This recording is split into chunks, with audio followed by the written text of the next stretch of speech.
Hello,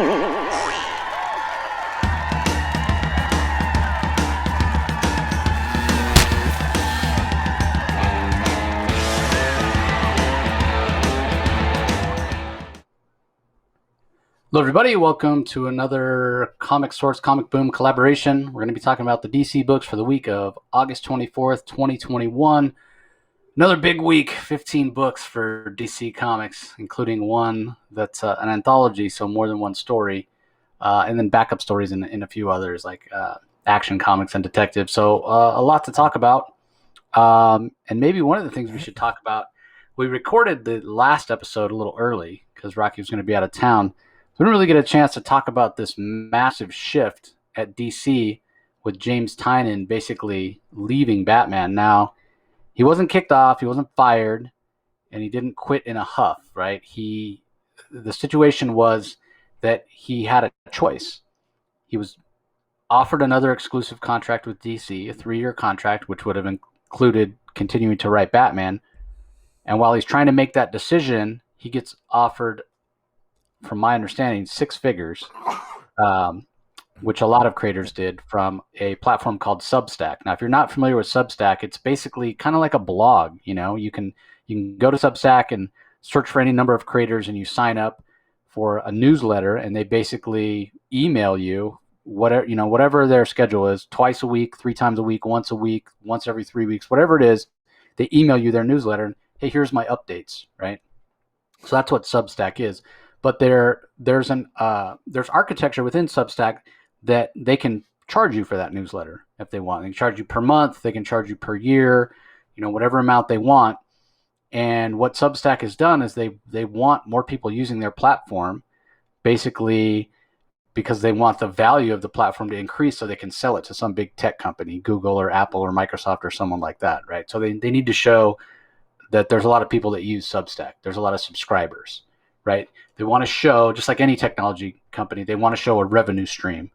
So the way they did that was they got a bunch of venture capital money to invest in Substack, and they turned around and took that venture capital money and they offered it to big name creators that they thought could bring in subscribers, so they can show that revenue stream, so they can show the company's worth value, and they can sell it off. The venture capitalists get back their money they invested, plus they make a profit, right? That's what's going on here. So Tynion had a choice.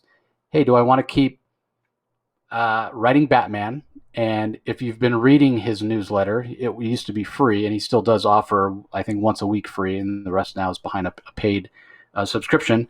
But he's talking about what a nightmare it was when he first was brought on Batman. Because if you remember, he was going to do 5G, and then he made a couple pitches, and then none of his 5G stuff got picked up. So then he was just going to fill in on Batman between the time Tom King left and 5G started, when John Ridley was going to take over. And he talked about it in a recent newsletter about what a nightmare it was, because they were constantly shifting. DC couldn't decide, editorial couldn't decide what they wanted to do with Batman. Are we going to go in this direction? Are we going to go in that direction? And so Tynion's trying to plan out his run. And every time he's planning something, they're like, no, you can't use that character.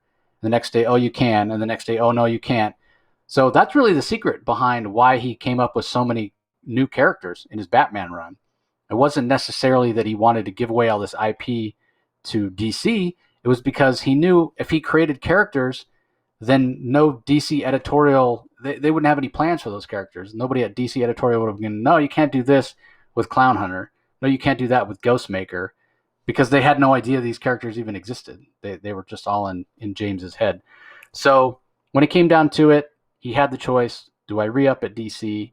Do I go in a different direction? Well, when someone's offering you, over $100,000 to go and make your own stuff, that's a pretty tempting offer. It's way more than he would make at DC. Plus, the other thing about Substack is, so they create the comics, or digital comics are delivered right to your email address. You can read them right there in your email browser.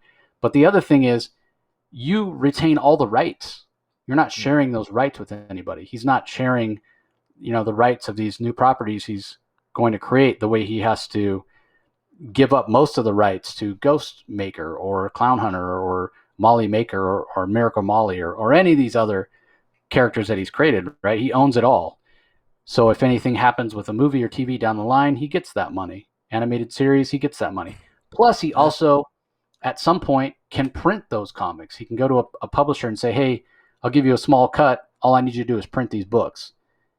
Substack doesn't take any rights at all. All Substack cares about is how many people are subscribing to Tynion's newsletter and his content. Basically these digital comics will be delivered in this newsletter. So it wasn't just Tynion. Scott Snyder, who already had been taking a year-long break from DC, he's doing a comic book writing class through Substack. Jonathan Hickman has left the X-Men, not Marvel necessarily. He still has other plans for another corner of the Marvel Universe that he hasn't worked in before, he says. But he's got, he took the Substack money. So did Donny Cates and Ryan Stegman. So did Saladin Ahmed. And, all these with different levels of, I'm sure, investment, because some of them are bigger names than others. Tynion and Hickman probably being the big ones. Chip Zdarsky is another one. So it's this seismic shift in the way comics are being delivered. Now, will this stick long term? I have no idea. Who can say? We've seen this sort of thing before, where something makes a big splash and there's a lot of money behind it, and then it fades away pretty quickly. There's no way to really know. I personally don't have a problem with digital comics, and I also don't have a problem with these comic creators getting the money where they can, right? I mean, if you're a freelancer, there's no retirement, there's no insurance, there's no guarantee that you're not going to get kicked off a book at any moment. So I don't begrudge them taking the money while they can. I know some people are kind of upset about it, and some other people have said, well, Substack, they've given voice or been a platform for other people, who are espousing ideas that we don't agree with, and I get that, right? But Saladin Ahmed, actually, he had a really good point. He's like, so does that mean that we just all abandon Substack and we don't take advantage, and we just sort of cede this platform to these hateful people? Like, why don't we fight for it? Like, why don't we plant our flag here too? And hopefully the powers that be at Substack realize we have more value and we're more tolerant and we're better in the long run for the profitability of Substack. So, your mileage may vary. I sort of I can see both sides of the argument. I don't have a dog in the fight. I did put out some money to subscribe to a few of these people because I'm curious what's going to happen. And, I've said it 100 times. Digital is really the newsstand of yesteryear, right? Like we talk about, well, how can we get more people reading comics? Well, digital's the answer, because there is no more spinner rack at your local 7-Eleven or Circle K or Barnes & Noble or whatever. The way to reach people, hey, we've all got a spinner rack in our pockets in the form of a smartphone. That's really the kind of the wave of the future. And if we want to get more people reading comics, we want the industry to survive, it just has to be the way that we go. And I know that retailers worry about, how it's going to affect the direct market and whatnot. And, it was all doom and gloom, if you remember, Rocky, when they announced day and date, right? Like when DC said, we're going to start releasing the digital comics on the same day as the print comics. Yeah. But that isn't reality. That's not what's happened. In fact, in terms of comics being sold, and I get it, like sometimes it's Dogman or it's the latest Raina Telgemeier, and it's not necessarily DC or Marvel that are selling, maybe it's manga or whatever. But the bottom line is people are still reading comics. And if Marvel and DC want to survive, they're going to have to figure out a way to adapt. Because for a lot of people, when you say comics, that's what people think of, Marvel and DC. But when I say comics, I mean so much more than that these days, because really, we've seen it ourselves in our own shows that the independent is where it's at right now in terms of excitement and new stories and whatnot. So, yeah, we still love Marvel and DC, but maybe they need to take a big hard look at what they're doing. Maybe they need to pay their creators more. Maybe they need to offer profit sharing. I don't know what the answer is.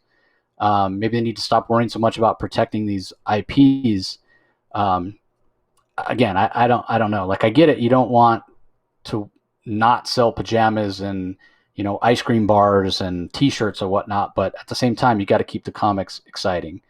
So things are shifting. DC themselves announced that we're going to have some Webtoon content coming from DC at some point, which Webtoon's a free platform and it's international. So how that all plays out, I guess we'll see. But exciting times and changing times for sure. So anything you want to add, Rocky, before we dive into the books? Well, we who those of us who love reading comic books digitally, I mean, now we just have to factor in, do you want to pay $7 per your favorite writer? $7 for Tynion, $7 for Snyder, $7 for Hickman, $7 for Teeny Howard, $7 for, the list goes on and on. I mean, if you rack up suddenly, if you got 10 writers that you like, I mean, you're $70 a month, and you're not even owning a physical comic book, unless you qualify for the top tier and you want to pay even more bucks for that. So now a lot of people just read digital, and that's fine. I'm old school, and I just want to put out there that I know Dogman is not technically a comic per se. I mean, it is, but it's for a younger crowd. But I mean, the writer of Dogman, I mean, he doesn't. I don't know. To my knowledge, he doesn't have a subscription service. People buy his stuff off the rack. I mean, it just seems. I don't know. I understand why creators need to do this, and I all the power to them. I will be checking some of it out. I was a fan. I enjoyed Thrillbent when Mark Waid had that online comic service for a while. I enjoyed it, so I'll be checking some of them out. But I'd be lying if I said that I'm not really looking forward to tacking more stuff onto my pocketbook. And the other thing here is a lot of these are all good writers, Tynion, Snyder, etc. They're all good writers. But at the same time, these young, new, up-and-coming, passionate writers for DC right now, I'm enjoying DC. I don't know if I necessarily need to drop another $70 in another medium when I'm enjoying the physical copies and what I'm reviewing here for the big two right now. So we live in interesting times. I'll just put it that way. So we got more variety, and it's going to be very interesting to see how this new way of approaching comic books works its way out. Yeah, it's a good point you make. I mean, it all comes down to value, right? Like if you're paying your $7 a month, if that's how you choose to do it, I think most of them go $7 a month or $70 for the year, so you basically get 2 months free. But what is that getting you?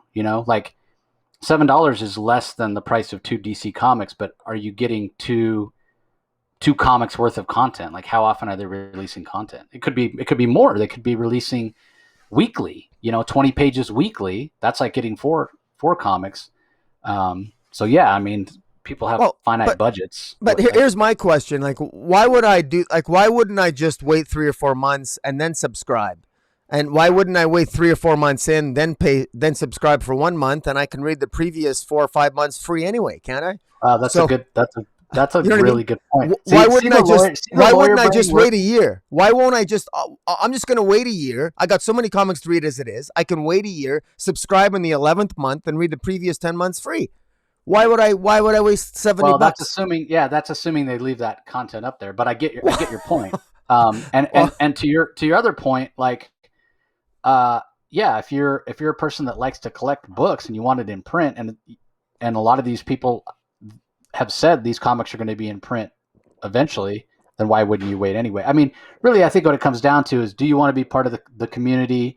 Yeah, I don't think anybody's going to subscribe to every single person that's doing this. But, if you're a big James Tynion fan, if you're a big Jonathan Hickman fan, and you want to be a part of it, then yeah, maybe you go ahead and jump on it. So yeah, it's pretty interesting. But again, it all comes down to value. I'm certainly not subscribing to I think I subscribed to like 4 people. I think I signed up for Tynion and Hickman. And again, I almost wish I hadn't signed up for Hickman. I'm not the biggest Hickman fan, but I didn't know that all these other was going to come out of the woodwork as well.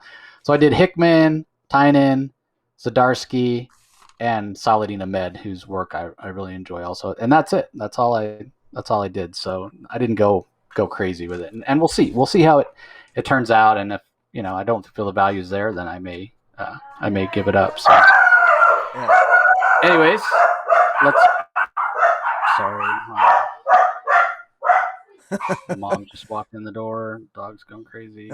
Somebody wants to join us. Yeah.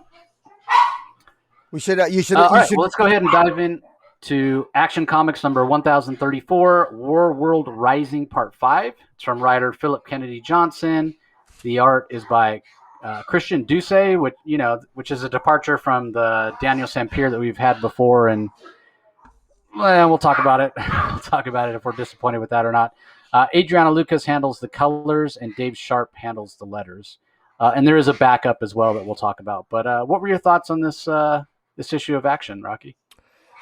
Well, this one is writer Philip Kennedy Johnson does. This is part 5 of War World Rising, and last issue ended with Mongols' servants pulling a device from the heart of one of their own, and it was we discover that it was actually an orphan box, and they end up attacking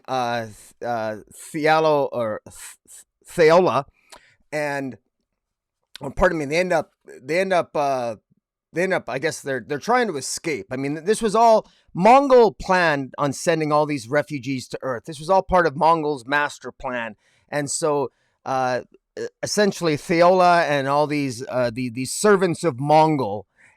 Wearing these chains, they were sent there, and they anticipated being captured. And in the heart of one of these refugees, or these I don't know what you call Mongol servants, there was this something called an orphan box, and the orphan box serves to bestow power on the person who holds it, and they use that to escape.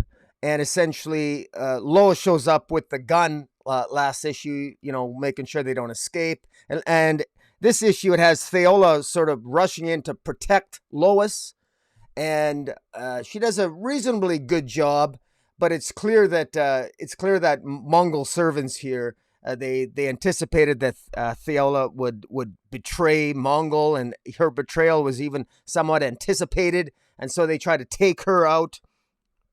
And Mongol's very clever. He knows Superman, and he clearly has studied Superman. He knew that Superman would take them in, that Superman would have compassion.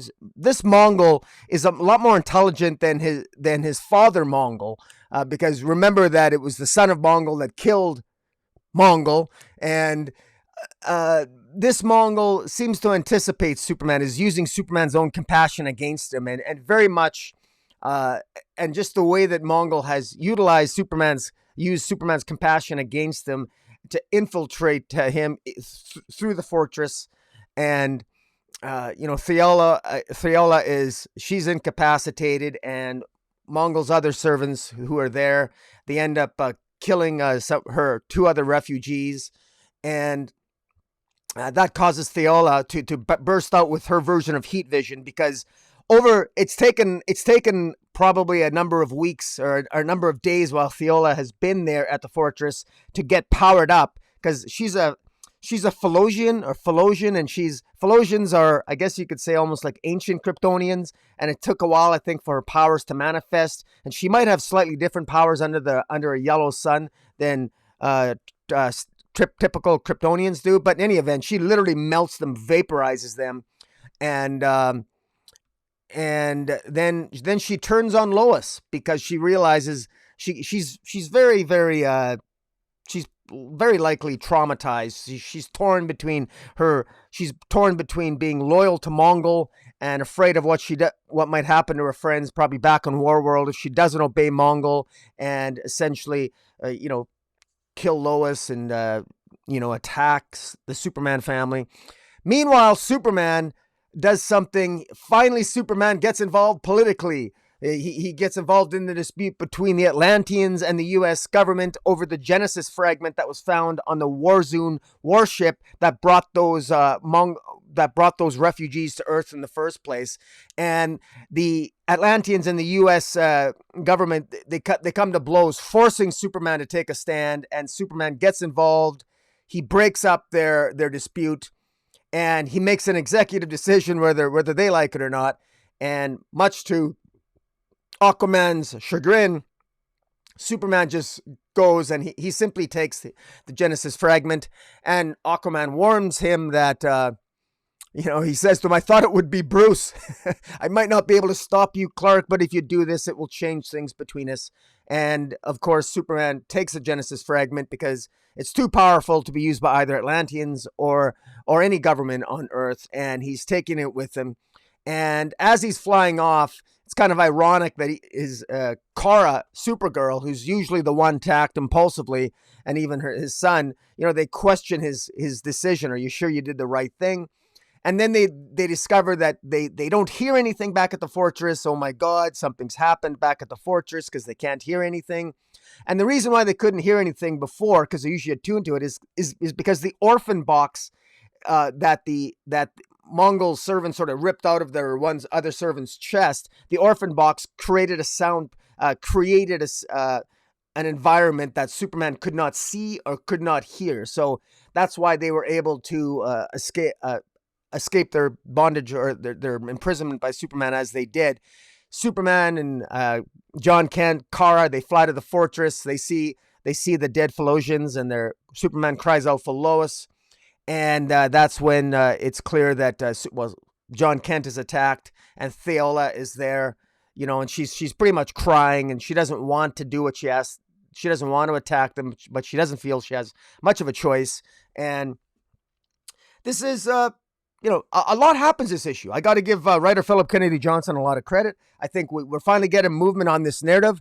I think it's interesting. I think I could see the genius of Mongol's plan here, that the use of what they call an orphan box in one of the prisoners that they ripped out last issue. I thought that was ingenious, how it bestows upon them some powers. Theola coming into her own with her power set, manifesting more as she becomes more powerful due to exposure to the sunlight on Earth. I thought it was quite good. Ending with John Kent attacking Theola. This is, you can definitely see where this is, things are really ramping up here, and you can see the struggle that Theola has in terms of, not wanting to do what she feels she has to do. She's very much torn between being a servant of Mongol, but yet she has a mission that she's fearful of what'll happen if she doesn't follow her orders. And I thought it was great. The art by Christian Duce was fantastic. Adriana color. The colors by Adriana Lucas were great.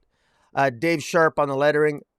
Very well done. Very well done. The expressions on Superman's face when he realizes that Lois might be hurt, I thought it was very well done. Very well done. And I love the interaction between the Atlanteans and the U.S. government and Superman. I love this more proactive Superman, that he took a stand. I kind of like this. I kind of like this being a little bit more international in terms, dare I call it political, but I kind of like this Superman a little bit more. I'm talking about Kal-El here, being a little bit more proactive, and maybe, maybe his son John Kent is maybe taking a few notes from his father as he becomes more proactive in his own series, Son of Kal-El, which we'll also be reviewing this week. But what do you think of it, Chase? Yeah, I was going to mention that as well. It's interesting, the way this reads a little differently than what Superman Son of Kal-El does, and how they sort of play off each other. It's very interesting. I'll talk about the art first. So Christian Duce, as Rocky alluded to, great emotional beats, especially there's one panel where he zooms in on Kal-El's eyes when he first realizes that Lois might be hurt, and then when he actually gets to the Fortress of Solitude, the look on his face, that sort of that panic look as he's calling out Lois, where is she? Those are really good images. Does it? And I hate to compare artists against each other, but I guess I'm going to do it anyway. It doesn't quite have that transcendent feel that Daniel Sampier's art has, and I think what Sampier does, the big difference. Well, first of all, line weight. Daniel Sampier's art has lighter line weight. They're not as heavy, and so that allows the art to feel a little more kinetic. It's not quite as weighty. And the other thing Sampier does, his double page spreads are more montage pieces, as opposed to just big giant action pieces where it just feels like, well, that's a panel just kind of blown up. But that's not to say that Ducey's art is not spectacular, and I think it's similar enough. And then the other part of that is Adriana Lucas's colors. They were on Sampier, they're on Ducey here. So in terms of when this is going to be collected, I think it'll play fine. It won't pull you out of the story. The art is not that dissimilar. And Ducey does a great job, like I said, both in the emotional beats and that scene where Theola kind of loses it and lets her version of heat vision go and disintegrates Mongol's shock troops. I mean, that's a brutal panel, man. Just watching those guys kind of disintegrate. It's pretty cool. As far as the story itself, kind of what I've been waiting for. I think I mentioned it several times ever since that fragment fell into the hands of the Atlanteans, that Kal-El just needs to go and take it. Like people, if they won't make the right decision for themselves, I mean, sometimes you have to protect people from themselves, right? You gotta, in terms of in the IT world where I live, when you do certain things, we call it idiot proofing. You make things, you create things, or you architect things in such a way that people they can't hurt themselves. They can't click on a certain thing or delete a certain thing if it's going to cause them problems, right? You idiot proof it. Superman's got to sometimes do this sort of thing. I know he hates to overstep his authority and he wants people to make decisions for themselves. But I almost think what I was saying earlier about him taking the fragment off the table sooner would have been a better choice, because when he finally does it, it's because the Atlanteans and humans are about to go to war. There's about to be bloodshed. There's about to be loss of life. It's become this big thing between them. And Aquaman even says, if you do this, things will never be the same between us. Well, you know what, Arthur, I'm sorry. At this point, this needs to go away. And again, I go back to thinking, if he'd done this sooner, then the relationship, the diplomatic relationship between the surface world and the Atlantis may not have deteriorated to the point that it got to, right? So even now that the fragment's gone, and that's not a point of tension, it might not matter. They may end up coming to blows on something else now because the diplomacy's sort of fallen apart. The relationship is damaged, right? Whereas if he'd gotten rid of it sooner, when he first said he was going to take it, and Aquaman was like, no, this was in the water, Atlantis got it first, and he kind of backed off. I sort of wish that he didn't. And I can see why people would make the argument that that's a political choice, but for me, it's not. I don't think it's Superman choosing a side. I think it's Superman staying neutral. He's not saying, okay, Atlantis is going to keep it. He's not saying the surface world's going to have it. He's saying, I'm taking it. I'm taking it. No one can be trusted with it. That's it. So in a way, it's sort of being apolitical. But by doing that, he's allowing the politics and the diplomacy between the surface world and Atlantis to not deteriorate to the point that it did. So, but it's good stuff from Philip Kennedy Johnson, and I think that it shows another aspect of his ability as a writer to be a really good world builder. Because when you do build worlds that are inhabited with people, and if everybody's not of the same race or the same nationality or whatever they identify as, the same gender even, then you have politics. You have politics involved. And even if everybody is the same gender or everybody's gender free and of the same race, there's always individual politics, right? There's always people that have different motivations and different goals. So you're always, in social societies, you're always going to have a push and pull. You're always going to have people that don't see eye to eye, and that's inherently in that comes politics. That's what politics is, right? Mm-hmm. So I think it's pretty interesting. Is it my favorite kind of Superman story? No, probably not. But I love the agency of Superman making that choice. And I find it very interesting, especially considering what we saw in this week's Son of Kal-El issue 2, that John's questioning whether or not he made the right choice. It's interesting to see Kara wonder if he's made the right choice, because we know Kara, usually as a result of letting her temper get the best of her, be impetuous and be impulsive and make decisions for others in such a way. So in a way, it's a little bit of both the criticism of both Kara and John of Kal-El in this issue is a little bit of the kettle calling the pot black in a way.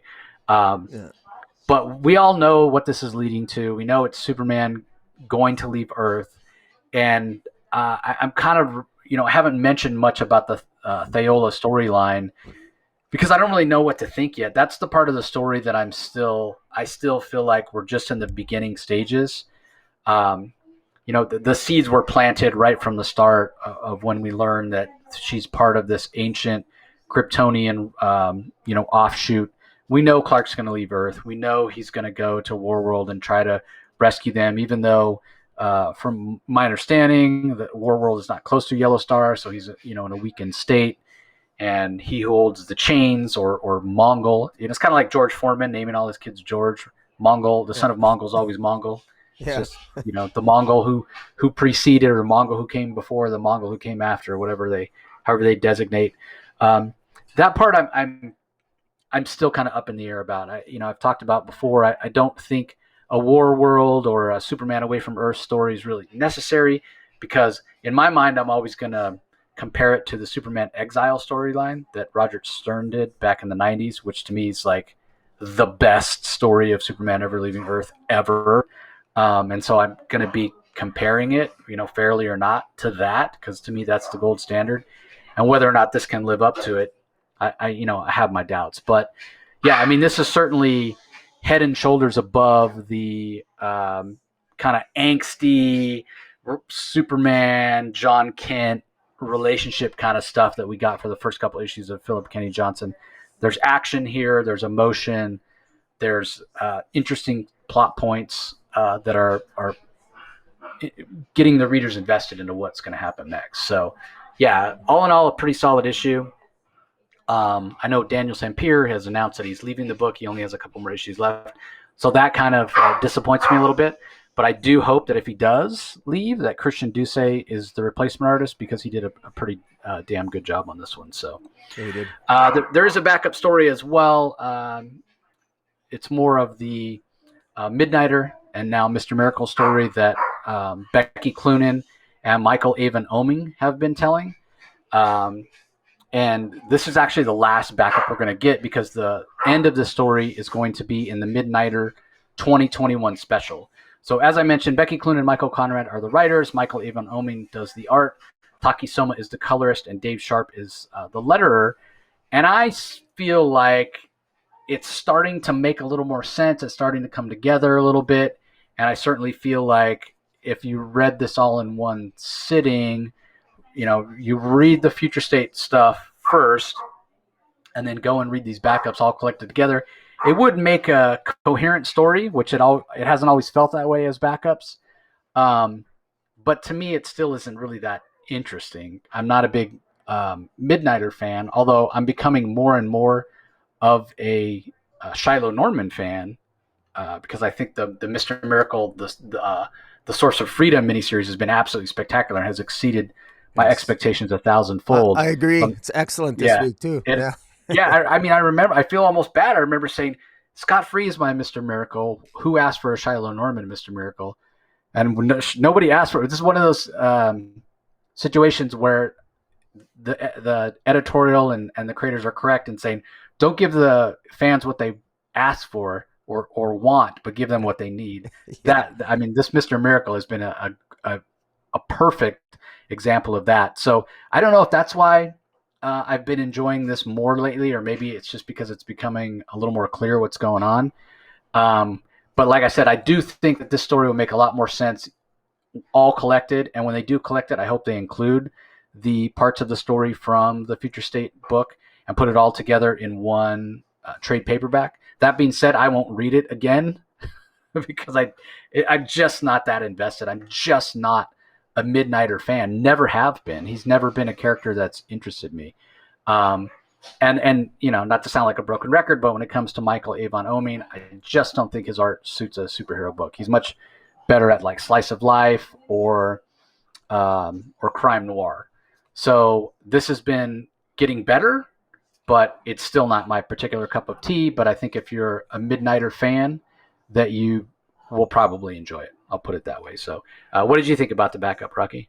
Well, I said the same thing, I think, pretty much every time I reviewed the backup on this. And that is that I still maintain that it's confusing. I do get it, but I've had to divest too much time into just trying to figure out the general plot and the sort of like the paradox that they're in. I forget what they call it. There's a paradox time loop that they're in where his future consciousness is sent back to his past self, and he's got to prevent the future state from happening. And this Andre Trojan eventually is going to wants to destroy all of humanity, and wants to make sure that it's better to be a robot than a human being. And I mean, okay, I get it. And then they stole the mother box from Mr. Miracle, and so Midnighter rescues Mr. Miracle in this issue, and Mr. Miracle helps him because he has Mr. Miracle gets his mother box back, and the mother box is being used by the present day Andre Trojan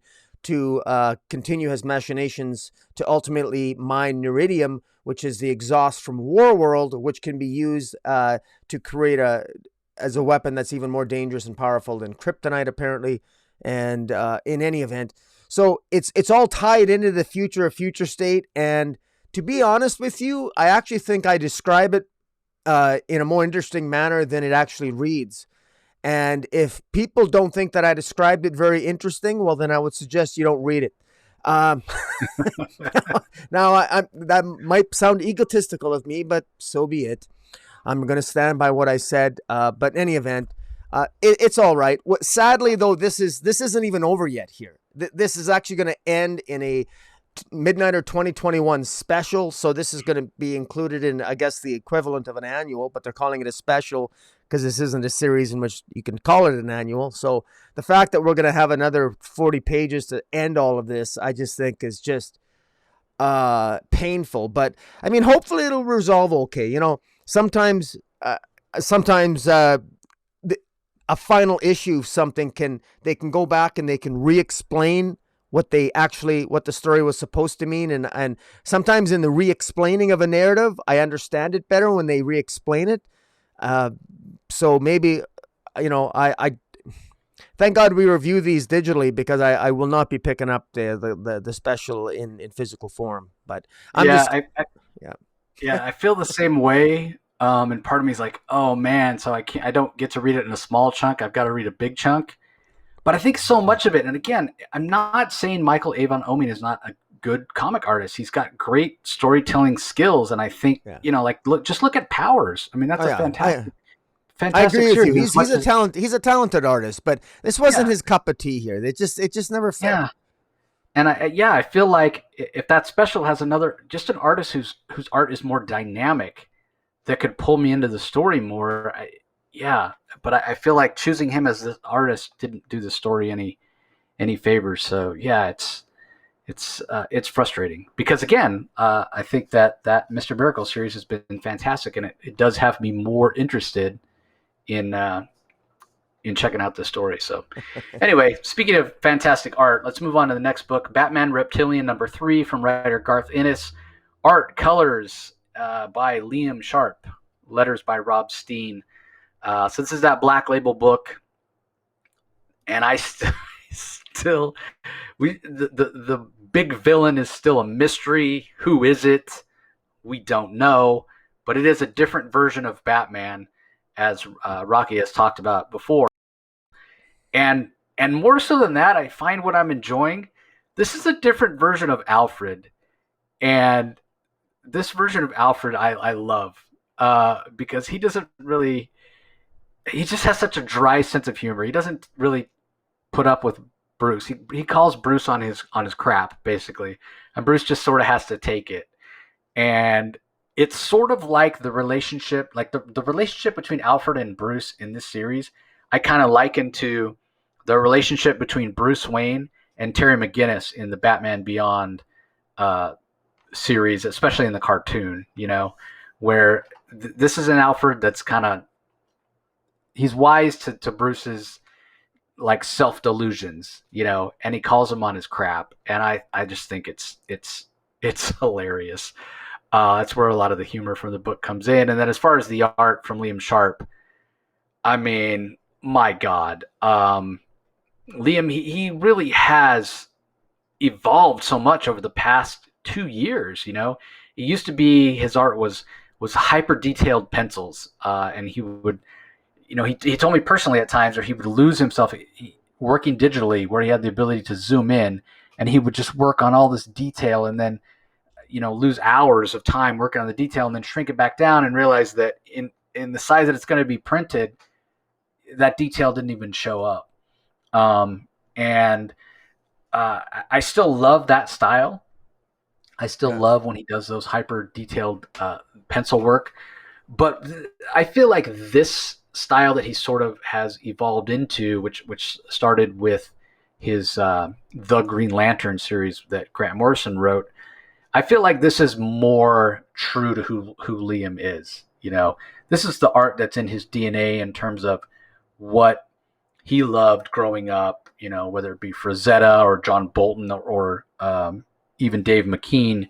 And it's more about, instead of seeing this detail or this hyper realistic world and characters and background, it's more about the emotion that the art invokes. And I know Liam's loving this and creating art in this style, and it suits the kind of story they're telling, because this story is so much about mood, right? Like, when this is the third issue and we actually look at the action that's happened, we could describe it in a couple sentences, right? Like, there's some sort of mysterious creature that's attacking Gotham criminal figures, and Batman's trying to figure out who he is, who that mysterious monster or person is. That's basically it. That's the story. It's very simple.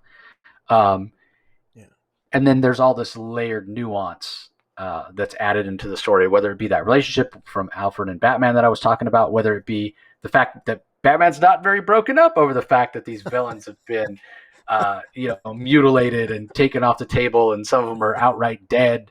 And Alfred even says at the beginning of this issue, Joker and Croc are all that's left. And Batman's like, yeah, well, that's kind of how it goes. It's not a big deal. It's all right. Yeah, not a big deal. It's cool. So yeah, it's not like it's this super complicated story, but so much of why the story works has to do with the art and the style that Liam Sharp is bringing to the story, because it really is transcendent art. It's impactful. Like, you can open the book up to any page, flip to any page and look at it, and the emotion, the mood, the darkness that is conveyed in the art by Liam Sharp has everything to do with why it works.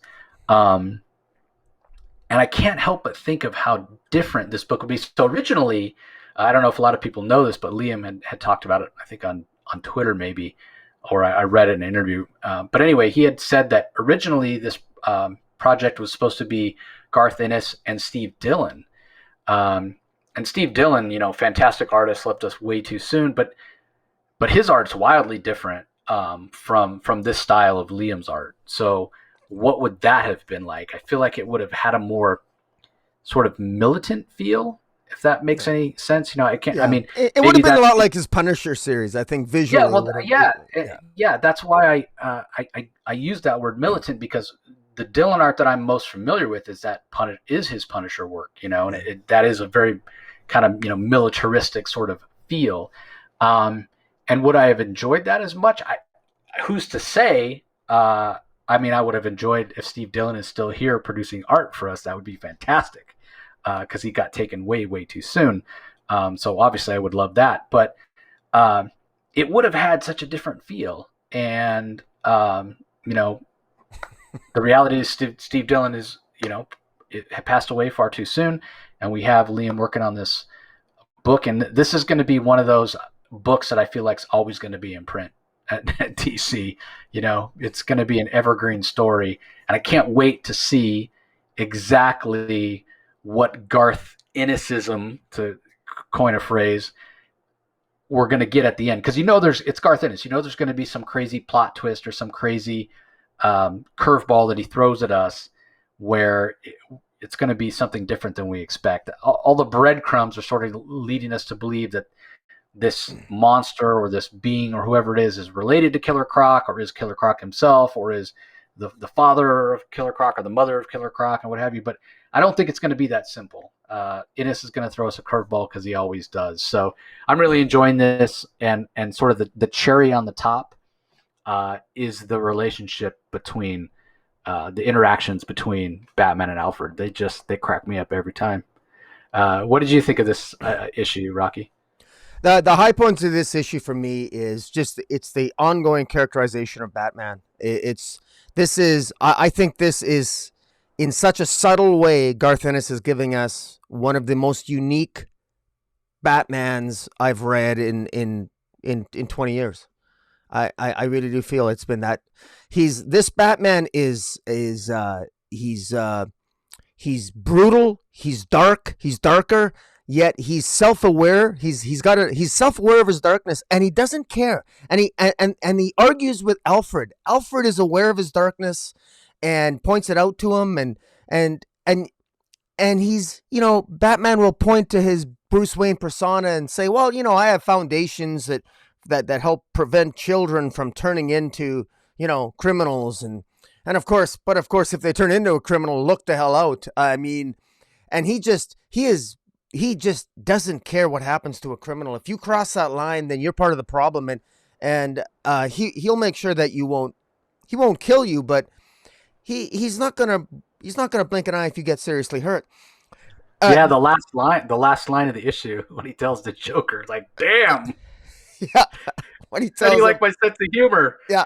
The Joker's like literally had the skin peeled off of his entire body. Yeah. I mean, that's fantastic because the Joker, I mean, he's pissed off at the Joker because, like he said, the Joker takes 23 hostages, and Batman's pissed off because it's like, why are you wasting my time? He knows the Joker's just doing this to waste his time. The Joker knows that he's looking for this reptilian creature, and Batman is pissed off, and he calls him a painted excrement or something. Calls him some, I forget exactly what he called him, but he's pissed off at the Joker, and when he arrives on the scene and he texts Volkov and he says, "Why didn't I hear about this?" And what's so funny is if you look at Volkov's phone on his text messages, he refers to Batman as HWMNBN, which you can tell means who we know can't be named, or he who cannot be named, I think is what it's supposed to stand for, because he can't let anybody know if, in case the Joker confiscates his phone, that he's actually texting. He gets a text from Batman, and Batman's wondering from Volkov, why the hell haven't I heard about this? And of course, Volkov's too buddy, he's scared of the Joker, but he's also scared of the Batman. And then Batman tells him to shoot the two guys behind him in the legs so Batman can get in there and prevent a bloodshed for all the hostages. And oh man, this is awesome. And then when he chases down the Joker, and then that reptilian creature gets involved, and the Joker starts talking smart to Batman, and then there's a great scene at the end where Batman tells Joker, Joker, I'm not in the room with you. So he realizes that creature is, and then all of a sudden you hear, the lettering, you can see Joker screaming, you can hear Joker screaming in the background, and meanwhile Batman is kind of nonchalant about it and walks up to him, as you said at the end, and tells the Joker, what do you think of my sense of humor? Come on, like this is not highest compliments to Garth Ennis, because this feels like a different kind of Batman to me than the one we're accustomed to reading in the mainstream DC universe, and that's a high compliment, because how many different versions do we get of Batman in different stories and what have you? But this one actually feels genuinely fresh. I would love to have a series, more than just one story of this Batman in this Garth Ennis universe, because hey man, if we have the Snyder, we got the Sean Gordon Murphy, we got the Murphyverse. Why not? I would love a Garth Ennis verse of this version of Batman. I'm really enjoying this, and the art, Liam Sharp's fantastic, and yeah, I highly recommend this, and I encourage people to get it. And I'll stop talking about it. I don't want to, there's lots of other great moments in this particular issue that I'd encourage people to pick it up. Yeah, when you talk about Batman's mission, right, strike fear into the hearts of criminals, they're superstitious and cowardly lot. This is a Batman that not only strikes fear into the criminals of Gotham, but even his allies. Like even his interactions with the police, you can tell they're a little standoffish. Like, yeah, this Batman doesn't take anybody's crap, basically. So back to a story that has a much more classic Batman and Superman. Batman Superman number 21 from writer Jin Luen Yang. Yvonne Reese is back on pencils. Danny Mickey handles the inks. Sabine Rich on colors. Seda Temofonte on letters. And this is the last issue of Batman Superman. We know that Jin Luen Yang, this is the story he was brought on to tell, and he said he probably could have come up with some other ideas, but he's just too busy with other projects. And so DC, rather than finding somebody else to take it over, has decided just to cancel it for now. But there is going to be one more kind of epilogue story, which I imagine kind of plays into what we see at the end of the issue here. We're going to get a little bit more of this archive of worlds in Batman Superman 2021 Annual, which I think comes out next week. But for now, this is the conclusion of the story. And yeah, I kind of thought, I don't know, it sort of ended a little anticlimactic for me. But what did you think, Rocky? Well, again, I thought this is beautiful art. I mean, this is really, the art here is just fantastic. This is going to read great as a trade, and I enjoyed it. I mean, I do feel this dragged on a little long, but at the same time, I mean, we are getting some great art here. We're in this issue we continue with the Demon Etrigan sort of, and we're dealing with that the great art with Ivan Reis with the film strips and going into different universes, jumping from film strip to film strip, and seeing how the various worlds are destroyed, and it ending on an interesting cliffhanger that where a parademon actually steals a film strip and takes it to Darkseid, and so Darkseid is aware of the archive of worlds now as well, and I couldn't help but wonder at the end if maybe Darkseid, now we know Darkseid is of course the lurking threat of the multiverse in DC Infinite Frontier, that so it's sort of consistent with that, and it would make sense that Darkseid would know of this archive of worlds, that not only is there a multiverse and an omniverse, but within the universe of the DC mainstream DC universe, there is this archive of worlds, which also gives it an ability to through Arterio, who becomes Observer IO at the end. He becomes they convert him from sort of an evil entity to a more benevolent one at the end of this series. But the lurking threat of Darkseid at the end, that's what's teasing that there's more, that this threat, this archive of worlds is something where we could get more stories out of. It's actually an interesting sort of take on things, because instead of having a multiverse, you literally have an archive of worlds, which is essentially the same thing, but with just conceptualized differently. So overall, a very imaginative take. This was great. This is the Demon Etrigan in this series, just ultimately using weapons from one of the worlds where he enters Superman's Fortress of Solitude, uses weapons against Batman and Superman. Meanwhile, Alana and the Zorro-like character end up sharing a moment of romance, and so there's a little bit of just fun. I mean, this is just a fun series. Like I said, I can't say anything bad about this. I mean, and my criticism that it's dragged on a little bit too long, well, quite frankly, if you're getting this as a trade and you want to sit back and just really, sip a beer or sip a pop and read a good comic book, this is going to be a fantastic trade to read. Collection of stories, beautiful art, consistent with its theme. It's easy to read. It's fun to read, especially that first issue when you first get into it. You can read it backwards and forwards, or you can. I mean, the way that Yang did it there. I mean, just this is fun. So overall, a little bit decompressed for my liking, but overall, I still have to say it's very well put together, and I can't fault it. I can't fault the writer here or the art for making a really good, enjoyable reading experience overall. Yeah, I agree with you. Like overall, this is way above average. The Yvonne Reis art is fantastic. Seeing characters like Alana and El Diablo, Etrigan, these aren't characters that we see a whole lot of. Seeing this different version of Superman, a much more golden age version, but yet in a way modern. um, a golden age Batman and Robin, a very young Robin who still is learning the ropes and gets scared at one point in this series. A very young Dick Grayson. That's all. It's all fantastic because it's like a modern version of the golden age version of these characters, which is fantastic.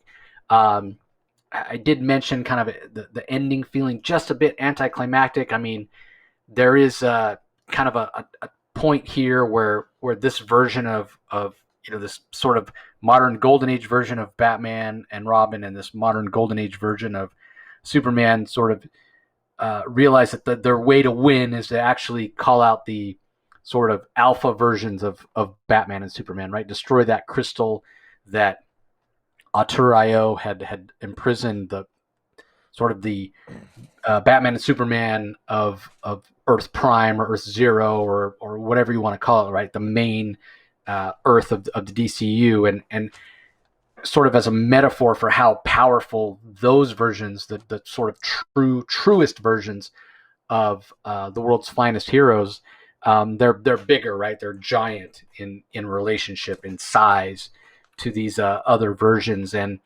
but it's still fun, and once those kind of truest versions are free, then Auteur.io doesn't really have a chance. And so that's what I mean when it wasn't, there wasn't a big twist, there wasn't a big surprise, but that doesn't mean it was a bad story at all. It's just that once those guys are free, it's kind of like writing's on the wall at Auteur.io. You're done, man. The real Superman and Batman are here, and you don't have a shot.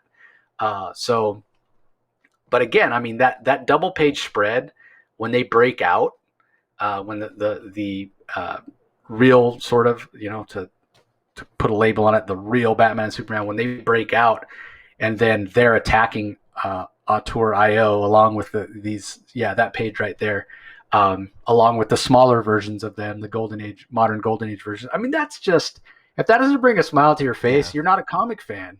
I mean, it's just fun. It's awesome. It's epic. Yeah, that's what the story's been all the whole time. It's just been fun. And kudos to, Gene Luen Yang and the entire art team for keeping this theme running. I mean, I got to think that Yvonne Reese was just tired of drawing the film strip borders. Hopefully he's using some sort of digital thing to kind of cut and paste those, because my God. But yeah, they just kept that theme running throughout. It was just really clever in terms of, the real Superman pulling apart the film strips. We saw last issue the way the world of tomorrow got sort of infected with the world of this version of Etrigan. The films were spliced together, and now Superman's literally pulling them apart, pulling those two universes apart. It's just a cool plot point. It's just a cool narrative. And yeah, I love the fact that we're going to get a little bit more. There were a few, like 3 strips right at the end that sort of mention different things that are still mashed up. Are we going to get more of Alana and El Diablo? Like, are they to be a couple? Because we see at the end Alana sort of, in that idea of the film strip melting and Alana going from her film strip or her world to El Diablo's world. And then the idea of a Bizarro Two-Face just broke out of prison, and they're calling Bruce Wayne. And so are we going to get another team up with these versions of Superman and Batman and Robin? And then, like Rocky alluded to in the epilogue, the fact that this parademon managed to steal a reel from the Archive of Worlds and take it to Darkseid. And when Darkseid starts spooling it out, what we see is Billy Batson. We see Shazam or Captain Marvel, whatever you like to call him. We see the wizard Shazam, and Darkseid saying how interesting, how useful. So what from this really just fun and epic and sort of instantly classic story that Gene Luen Yang and Yvonne Reese and Sabine Rich and everyone else has created, what can Joshua Williamson, who's show running the Infinite Frontier event, what can he pull from this and use? Because we know the multiverse, the multiverse of multiverses is really what the Infinite Frontier is all about. Instead of just one multiverse, we know there are there are multitude of multiverses now in the DC universe. Scott Snyder used the analogy of kind of the idea of the DC multiverse as a fishbowl.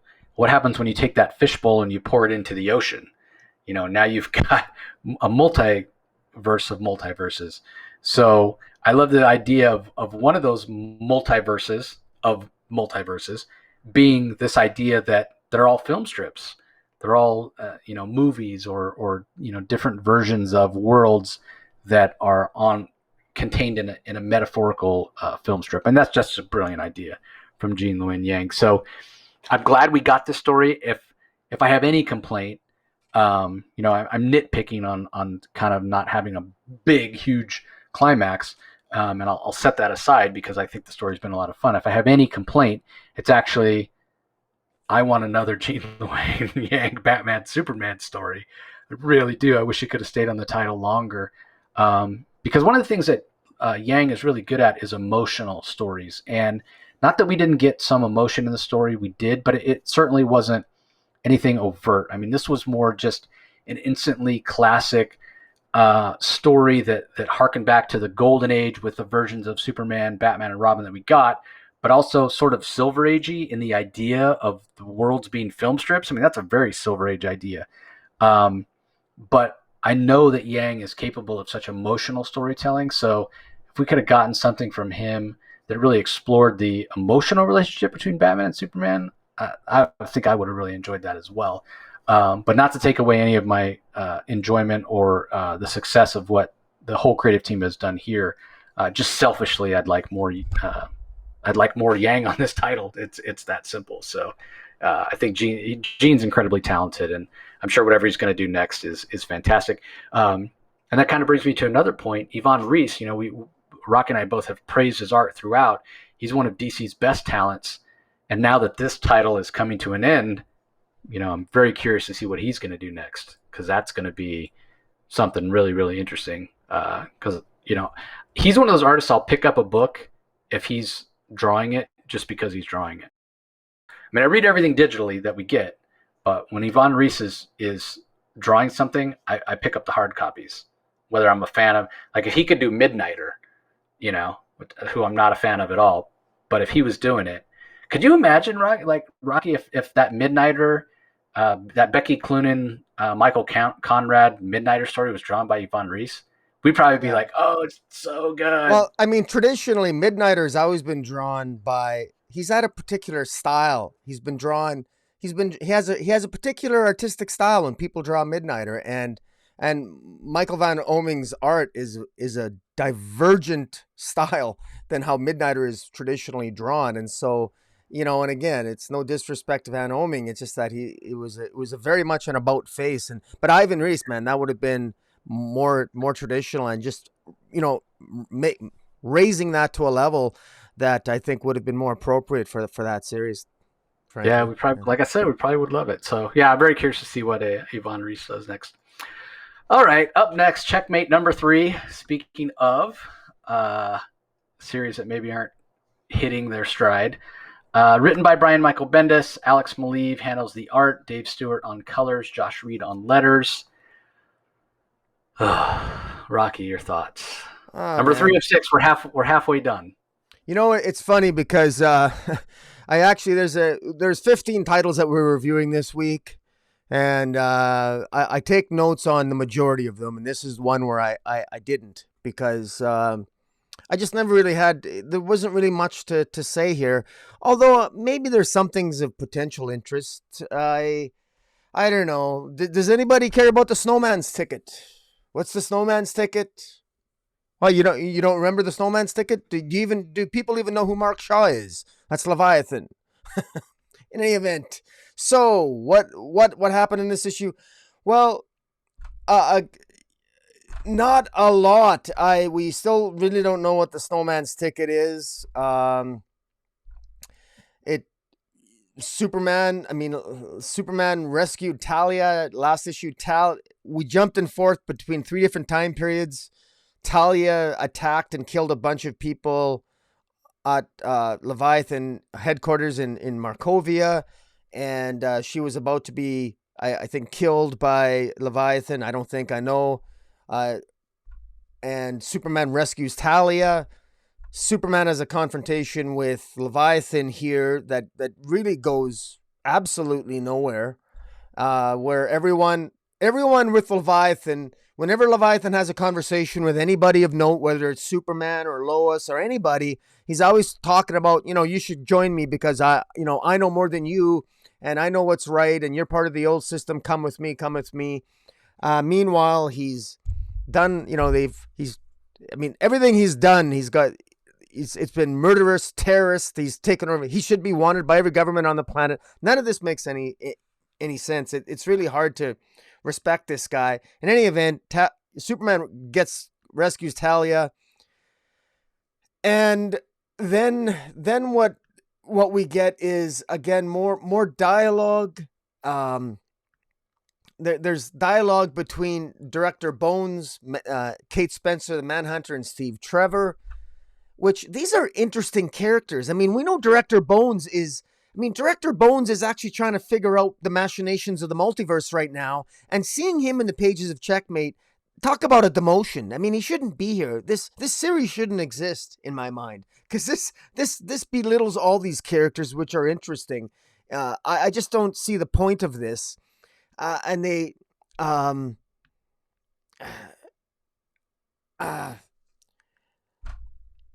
just frustrated. I'm just going to cut this all short. That Leviathan speaks to Lois, and Leviathan basically tells Lois that, I just wanted to see. I want to convince your husband to come to my side. Lois points out to him that if you wanted to have a conversation with me, why did you snap up the entire lake house last issue and transport it and teleport it to Markovia, where she went to her father's cabin, and she's trying to figure out the secret of the snowman's ticket. And in any event, something happens there. Leviathan has to cut his meeting with Lois short, and so he transports Lois away out of Markovia, and he transports her to the Hall of Justice. And that's when Leviathan realizes he made a mistake, because Lois figures out that if every time that they were transported away from Leviathan, they were transported at one time they transported to the Fortress of Solitude, another time they transported to the Hall of Justice. So Lois sort of figures out, and Leviathan realizes the mistake he made with Lois, and Lois figures out from that what his next target likely will be, and they're going to end up using the Hall of Justice as bait. And look, I really want to sound more intelligent and coherent when I do these reviews, but I don't really understand the end game here, because Bendis has done a terrible job. I don't know why Leviathan. Why is Leviathan better than everyone else? What's his master plan? What's the snowman's ticket? Why should I care? And then this issue ends with showing us a glimpse of Damian Rose, who we know is Lois Lane's brother, and he's got Lois Lane in his sights while he's got his own sister in his sights. So something's going on there. And it's revealed at the end that Talia is working with Leviathan all along, which, if this was a well-written story, that would be a pretty cool reveal, because Talia attacked him. Talia has hated Leviathan from the beginning. Talia was angry at Leviathan because Leviathan took over Leviathan. Like, Mark Shaw took over Leviathan, which was Talia's organization, and now it's revealed that apparently Talia's working with them. So that's kind of a big reveal, but it's so underwhelming how this has all come together, and I don't know what I don't even know what the puzzle pieces are in the past. Why am I supposed to care? Because I don't even know the shape of the previous puzzle pieces that supposedly are supposed to fit together, and this is just a horribly crafted, disorganized, discombobulated mess. And if I had another adjective or another synonym for confusing, I would use it. But Anyways, man, I'm just this is just a significant miss for me. Uh, I'll say that Alex Maleev's art's grown on me a little bit, but this is a miss, and I can't recommend this comic to anybody in good faith. Yeah, I keep going back to who asked for this.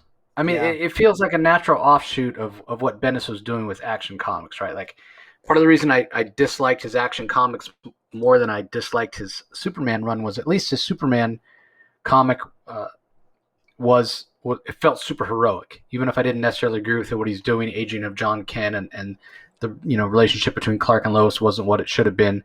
But in Action Comics, it was like he was trying to do a crime noir version of Superman.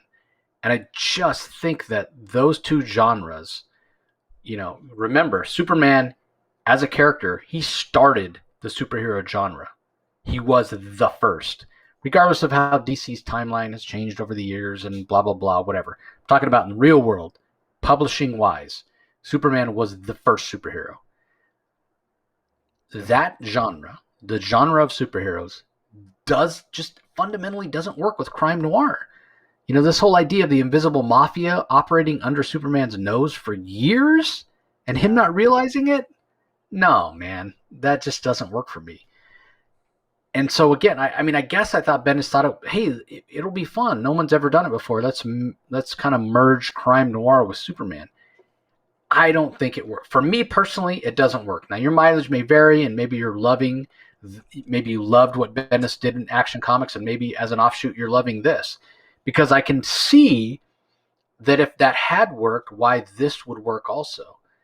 And even though Mark Shaw is not exactly a household name when it comes to DC characters, I think he was a good character, and I think he was an underutilized character. But Bendis has sort of taken him off the table, and it just none of the characterization for Mark Shaw here feels authentic or feels like a natural evolution of the behavior we've seen from him before. So, I get what Bendis is trying to do. He's trying to show that, hey, Mark Shaw might be right. Look at things from his point of view. They're trying to make the world a better place through force.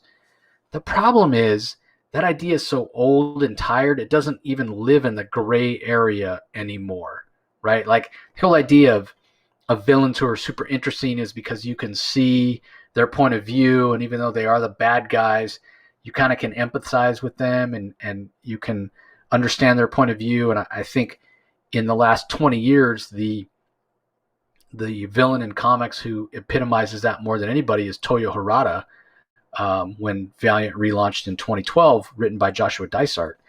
And you can go back and listen to any number of the podcasts where we've had Joshua Dysart come on the Comic Source and talk about that. And we could talk about it for hours. And the fact that you can talk about Toyo Harada and his motivations, and is he the bad guy? Is he the main? I mean, that's the question of it, who is the main character of the Harbinger series? Is it the Harbinger kids? Is it Peter Stanchek? Is it Toyo Harada himself? We've had hours-long discussions, both on the podcast and me sitting down, having some drinks with Josh and other Valiant fans, hours of discussion. And there is no one right answer because it all lives in the gray area. And that's what's so interesting. Yeah. And that, again, is the perfect type of villain when you talk about living in this gray area. But Bendis is going backwards. Bendis is taking a page from history and saying, hey, Mark Shaw is basically saying, I know best, through no kind of philosophy or train of thought you can follow. It's only that he has the power to do this. Might makes right. We're going to take over all the intelligence services of the DC universe and all their secret technology, and we're going to make the world a better place. That's not interesting anymore. That's World War II stuff. It didn't work then, and we all knew it didn't work then, and it led to the Holocaust and millions of people being killed. And why is this interesting in 2021? It's not groundbreaking. It's not interesting. It's old. It's tired. And on top of that, Bendis keeps giving us, you just read the issue. This happened today. This happened now. This happened today. This, what? This happened weeks ago. He's not even telling a linear story. Yeah. I guess because if he told, And it's all conversations. Like it's just conversations. There's no action. It's like he's telling us, he's showing the conversations, not the action. Like he's showing us useless scenes. Like, and we're just being told all the time. We're not really being shown. And it's the cardinal sin of comic book storytelling. I mean, good grief. I don't know. Oh. yeah, I agree with you. And here's the thing: like, if I sat down with Brian, and he told me the story, hey, here's this idea that I have. Like, go all the way back to the beginning. Like, forget about Checkmate, forget about the Leviathan, forget about event. Like, go back to the beginning of when you first conceived this idea, and explain it to me, Brian. Explain it to me. I bet you I would be engrossed. I bet you I'd be enthralled, because I think the seeds of a good idea are there, but I think it's falling apart in the execution. And I think part of it is just where the DC universe is right now, where we are in the world right now, in as much as this whole idea of might makes right isn't interesting, or it's not something we need to explore anymore. It's an old idea that's day is long past. So I think there is the seed of something interesting there. And when I read this book, it feels like an opportunity missed more than anything. And maybe some of that goes to what Rocky just said about, it's like all these guys standing around talking about these events that sound cool. Show us the events that are cool instead of just talking about the stuff that's happened. And then the fact that you're giving us these characters who, again, are interesting, but you're giving us like the most boring version of Kate Spencer and Green Arrow. And I've never seen Damian less action oriented than in this series. Same with Director Bones. Like the most interesting thing, the thing that I'm most invested in out of anything is this idea of us maybe finding out who the real Mr. King is, or this mysterious Mr. King, as they refer to him. I have a feeling he's Mark Shaw from a different multiverse. Yeah. The sad part is I don't even care. It's funny. The very last panel, the last two panels, Toyman says to him, maybe it's time to reveal who you really are. And he says, yeah, I was really hoping to avoid that. And that to me, that's a perfect embodiment of my frustration with this series. I mean, what is this? The third series on Leviathan / Checkmate / whatever, who cares? And that epitomizes it. Like Bendis just doesn't want to tell us anything useful. I don't know why I'm supposed to care. This guy is a joke. The Leviathan's a joke. He's made Checkmate a joke. I mean, Toyman's become a former pedophile. Toyman's become a good guy, because Superman revealed his secret identity. And while some people who are, gay come out to their parents inspired by Superman, Toyman stops being a bad guy and joins Checkmate. I mean, when everything that's gone wrong to the DC universe has been related to Bendis, and it's like he's the bull who decided to visit the China shop, wrecked it, and now he's leaving, and his contract's up, and I just want this to be over. I just want this to be over.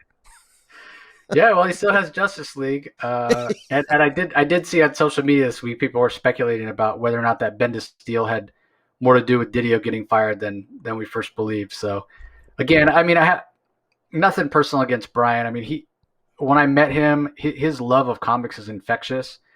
But yeah, I just sort of feel like his style of storytelling just didn't necessarily suit the DC universe. But I will give him this. As much as I didn't like the characterization that he gave us in the Superman titles of Clark and Lois's relationship, like that's the thing that even more than him aging up John, like the way he depicted Clark and Lois's relationship is the thing I hated the most.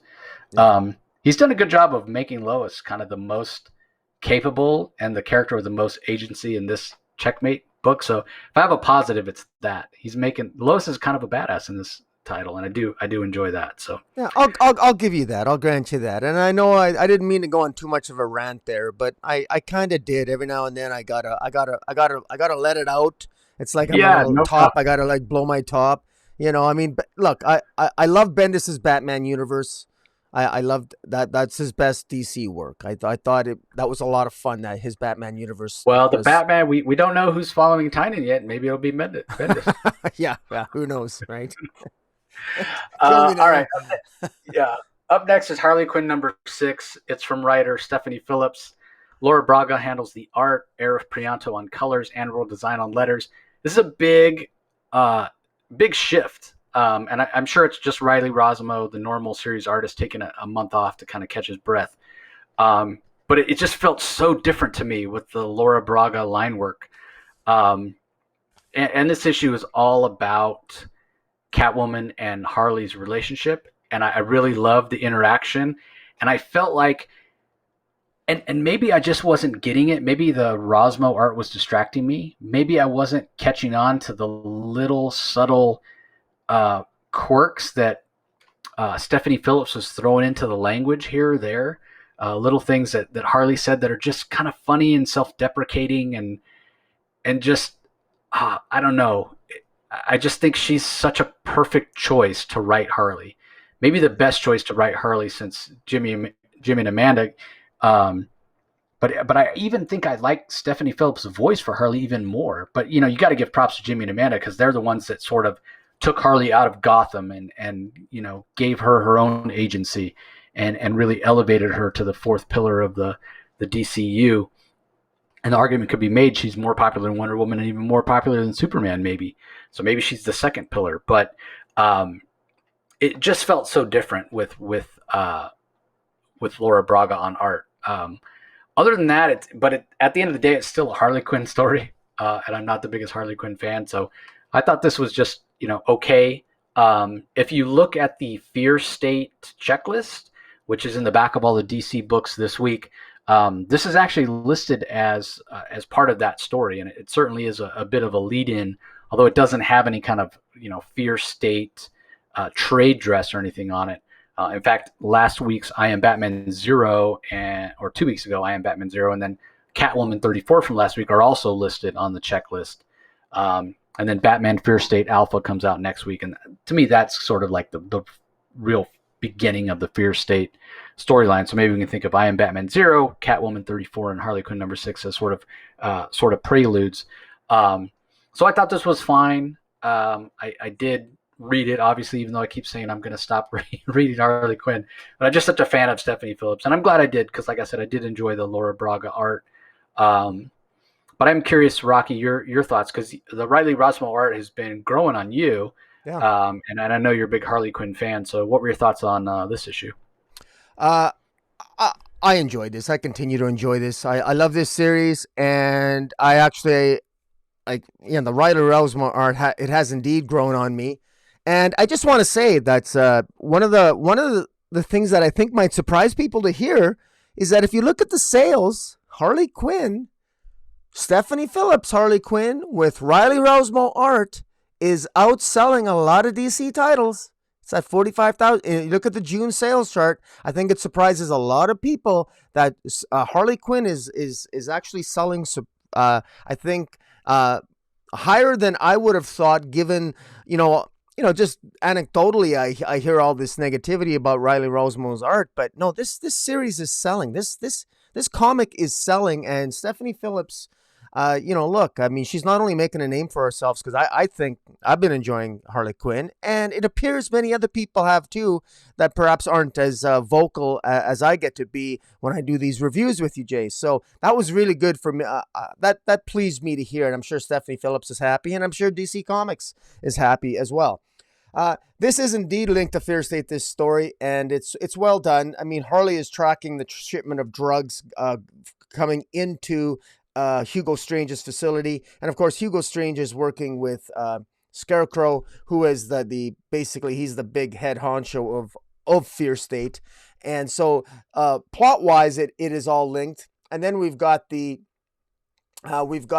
keepsake, this new bad guy, Harley Quinn's bad guy, and he's almost like a B or a C level villain. He doesn't get any respect from Scarecrow at all, and he even seems to be one step below Hugo Strange himself. So Keepsake doesn't seem to me to be as high profile as he can. Scarecrow almost sort of doesn't treat, Scarecrow treats Keepsake with a great deal of almost contempt and disrespect. And Stephanie Phillips does a good job here of the rapport between Selena and Harley. And when I say rapport, I don't. They've got, look, they're two of the three Gotham City sirens, and the only one. It's just unfortunate that Poison Ivy, of course, is taken off the playing field right now because because she was rescued by Selena in the pages of Catwoman. Because for those who may not remember, it was Simon Saint Industries, and there were, and I believe Scarecrow as well was utilizing Poison Ivy and using her body chemistry to help create some of the drugs that were being made and being sold to the citizens of Gotham. But in any event, this was a great series. This was a great series. Pardon me. This is a good issue. It's a fun issue, and quite frankly, I would be really curious to know because Jace, you said something that I think is very interesting. You said that you had a better appreciation, or you implied you had a better appreciation of the voice that Stephanie Phillips gives Harley because the art was different. I saw, I didn't mind Riley Rosmo's art, and I enjoy this art here too, quite frankly. And I enjoyed this issue equally to what came before. I can't believe I'm saying this, but yeah, look, man, Riley Rosmo's art's grown on me. And I actually prefer Riley Rosmo's covers to this Harley series because consistently, I like the covers. I like the story. This is well done. Laura Braga here, she does some really great scenes. The level of her detail and the backgrounds, she is better at backgrounds, I think, than Riley Rosmo. And there's a lot of detail here. Clear, crisp lines. I mean, just really well crafted, well-structured panels. I mean, it reads, it flows well. Good action. Yeah. A lot of fun. And I would, I'm curious to know, I like at the end here where she hints, where Harley does hint about Poison Ivy. And at some point we're going to be getting, these two are going to be looking for Poison Ivy. Harley theoretically hasn't made that a full-time, her priority yet. And when she does, that reunion between Harley and Poison Ivy is definitely something that is, I think that Stephanie Phillips is strongly hinted she's going to be working toward. But overall, I thought this was okay, and I'm looking forward to Fear State heating up, as it says at the end of this issue. And I thought just one minor criticism. I thought Harley's compliments of Selena, I thought were maybe a little bit exaggerated. I never saw Harley as being as holding Selena in that high regard as she tends to hold Selena in this issue. But since Selena is now with Batman and Harley now wants to get closer into the Bat family, maybe that's why. But yeah, I think that basically, I expect in Fear State Harley to really be focused on Poison Ivy because I did mention there's some back matter in all the DC books this week about Fear State. And specifically, they say in Catwoman, Harley Quinn, and Batman Secret Files, The Gardener, Poison Ivy's key role in Fear State will come into focus. As revealed back in Batman 109, she's not quite herself, growing a thick jungle underneath Gotham that's putting the entire city in imminent peril. But Harley's determined to restore Ivy's memory and save the day. So, yeah, I would expect by the end of Fear State, to the delight of a lot of Harley and Poison Ivy fans, that Harley and Pamela Isley will be an item once again with Poison Ivy sort of return to normal. Because she's sort of been off the table ever since Tom King's Batman run, when she sort of took over the planet and then ended up at Sanctuary and then got killed and was regrown as a plant. Yeah. She hasn't hasn't been herself at all. So this will be sort of a return to normalcy for her, I would expect. Yeah. All right. Up next is a book that we mentioned has been really a pleasant surprise and very, very good. It's Mr. Miracle, The Source of Freedom #4 by writer Brandon Easton. Fico Ossio is the artist, Rico Renzi is the colorist, and Rob Lee handles the letters. This is almost a bit of an interlude or an issue that lets us sort of catch up. This version of Mr. Miracle, the Shiloh Norman version, has been sort of put through the ringer, both in terms of social media and publicly, as well as his fight with Never Free, this supposed daughter of Scott Free and Barda from an alternate future. But this issue is really a chance for him to sort of catch his breath and learn a lot about his own origins that he didn't know before, as Oberon sort of fills him in on things. And it felt very different than a lot of the previous issues, but sort of in a good way. But I'll talk a little bit more about my thoughts about it, but let's hear what you have to say first, Rocky. Well, first, I strongly recommend, if nobody has read Mr. Miracle yet, you could actually pick up this issue. This is actually a fairly good... This is the origin of Shiloh Norman, and it explains the origin of Thaddeus Brown. It gives the amount of... There's a lot of exposition in this issue, but it's very good. It gives you a lot of information, because so many questions we have about Shiloh Norman. One of the ones in particular that we had, Chase, in earlier issues, we discovered that Shiloh Norman doesn't remember. He's not connected to New Genesis. He doesn't remember. He doesn't know Scott Free. This seems to be a Mr. Miracle that he doesn't, he's aware of Thaddeus Brown, but that's pretty much it. And so we were curious to know what he actually does know, particularly since we had this Never Freedom, this other character, the daughter of Scott Free and Big Barda from another universe impinging on this one. And so much happens here. And last issue, Never Freedom handily defeated Shiloh Norman and essentially left him defeated. And this issue opens up right away with Oberon rescuing Shiloh Norman. And Oberon is actually in Thaddeus Brown's sort of old home, and he built out of Thaddeus Brown's old equipment. Oberon built sort of a makeshift mother box and managed to mother box rescue Shiloh to Thaddeus's home. And Oberon explains to him that he knew all three Mr. Miracles. And you mean three Mr. Miracles? Well, we readers know that there's Scott Free, there's Thaddeus Brown, and who's the third? Well, if the third Mr. Miracle, I'm assuming it's Shiloh Norman, but is there another one? Not sure, but the history we get here is, I really, really love this. I really, really love this. Unfortunately, I do think that there's a number of commentators out there that might not enjoy some of this history, because this delves into the history of the black culture in Metropolis. Suicide slum in Metropolis used to be called Hobbs Bay, and it was an African American community, and that's where Shiloh Norman essentially sort of grew up. And Thaddeus Brown in the 1920s and 30s, that's where he grew up as well.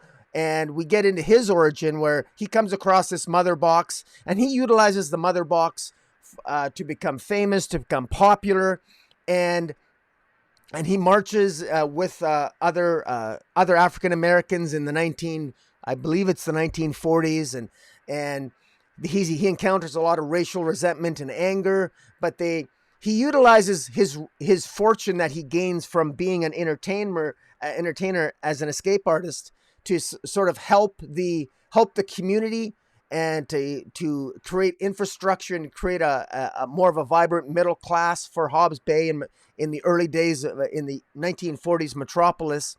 And he ends up with a beautiful wife named Darla, and they have a daughter named Rose. And Rose ends up marrying a man by the name of Solomon Norman, and they have a son named, of course, that's Shiloh Norman. Shiloh barely remembers his parents, and it's discovered here, and what's revealed here is that it was actually a young Shiloh Norman that unfortunately, Thaddeus Brown, his grandfather, Thaddeus Brown is revealed to be the grandfather of Shiloh Norm. Thaddeus Brown left his mother box out, and young Shiloh touched it, and unfortunately it sent his parents, Darla and Solomon, they're lost somewhere in the multiverse.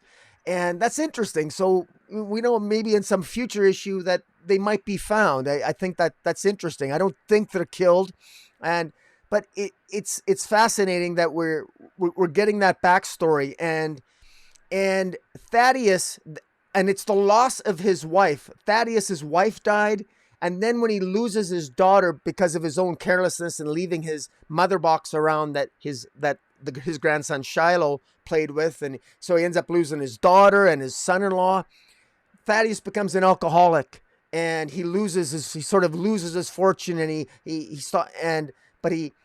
gives Shiloh, instead of raising Shiloh as his grandfather, he gives Shiloh into foster care, and it's a really good story. And Shiloh is raised by a foster family, and he's always thought of Thaddeus as a mentor, but he now realizes that Thaddeus is more than just his mentor. Thaddeus was also his grandfather, and Oberon says to him, "Well, look, why do you think you're obviously more than just a kid to him. You're his grandson." And it's what this even gets very, very philosophical, and it gets self-help here. So there's politics in here. There's African American life in Metropolis and in what is now Suicide Slum, but used to be Hobbs Bay, and Thaddeus Brown, because Thaddeus became an alcoholic, and because Thaddeus had so much guilt because of his perceived failure of being unable to save his wife Darla, who died of cancer, of his carelessness, where losing his daughter and son-in-law to the multiverse because of leaving the mother box out. That guilt prevented Thaddeus Brown from being able to forgive himself and access the full power of the mother box, because as Oberon explains to Shiloh, the only way that you can really access the true power of the mother box is to embrace, let go of bigotry, embrace the truth. It gets kind of deep here. You got to forgive yourself, and ultimately, I mean, it really gets into the weeds here of self-help. It's almost like reading a self-help book, and I think that might turn some people off. You got to have the patience to read this issue. There's a lot in here, man. There's a lot of history. There's a lot of of character introspection going on. Shiloh himself talks about his feelings of resentment and being judged by others growing up. He really lets loose. Lets loose psychologically here. He goes through an emotional transformation, and it worked for me. And it's when Shiloh sort of lets go and sort of forgives himself that he can, when he fully embraces the full power of the mother box, only to be told by Oberon that, well, that's good. Now that you've got access to this ultimate power, you got to go to New Genesis, because that's where Never Freedom is going. And the final panel shows Never Freedom confronting Orion, who is Orion, of course, being the son of Darkseid, and the adopted son of Highfather of New Genesis. So, man, so much in this issue, so much to unpack, so much to potentially talk about. My question to you, Jace, is do you think it was a little bit too much crammed into one issue, or did you enjoy this as much as I did? No, I really did enjoy it. Like you said, though, I just wonder, because it was such a departure, it feels very much like an interlude. Like, interesting that Brandon Thomas chose to, or Brandon Easton rather, chose to put this in the middle, right? This is issue 4 of 6. So we're closer to the end than the beginning. And like you said, this really could have been read first. Also, I thought interesting. I mean, here's even though I've talked before, and I mentioned previously in this podcast that for me, Scott Free is my Mr. Miracle, and I've never been that interested in Shiloh Norman. Obviously, what the creative team has done here is really working for me, because I'm now just as interested in the Shiloh Norman version of Mr. Miracle than I am in the Scott Free version. And that's never been the case before. But to my knowledge, it's Thaddeus Brown was never previously related, or it was never revealed that he was related to Shiloh Norman. So the fact that DC is letting this happen, I think is really interesting, and I think it's making Mr. Miracle feel more like a legacy character, which for me, that's one of the things, and for a lot of DC fans, that's one of the things that's the best and works the most and allows people to be invested in the DC universe. It's a good idea. It's a good idea. Yeah, it really is. But yeah, I can see why other people would be like, well, why should I care? And this is just,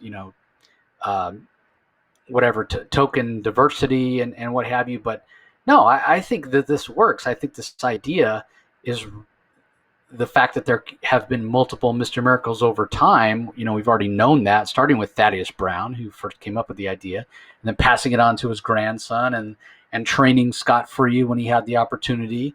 After his grandson was, put in foster care. I think that all that makes sense. And I think this idea of Mr. Miracle as a legacy character, I think that has a lot of potential to really expand the character and have it feel. I mean, I wouldn't want 100 Mr. Miracles out there. This isn't the Green Lantern Corps by any stretch of the imagination, but it makes sense what's done here. And what I'm really curious about is to see what happens now in these next two issues, and the idea of Mr. Miracle as a legacy character. Well, if Never Free is Scott Free's daughter, then shouldn't, to her point, isn't she the rightful heir? That's been what she's been fighting Shiloh Norman about, right? Like, no, you shouldn't have the name. That's my legacy. So I'm curious how that all gets wrapped up.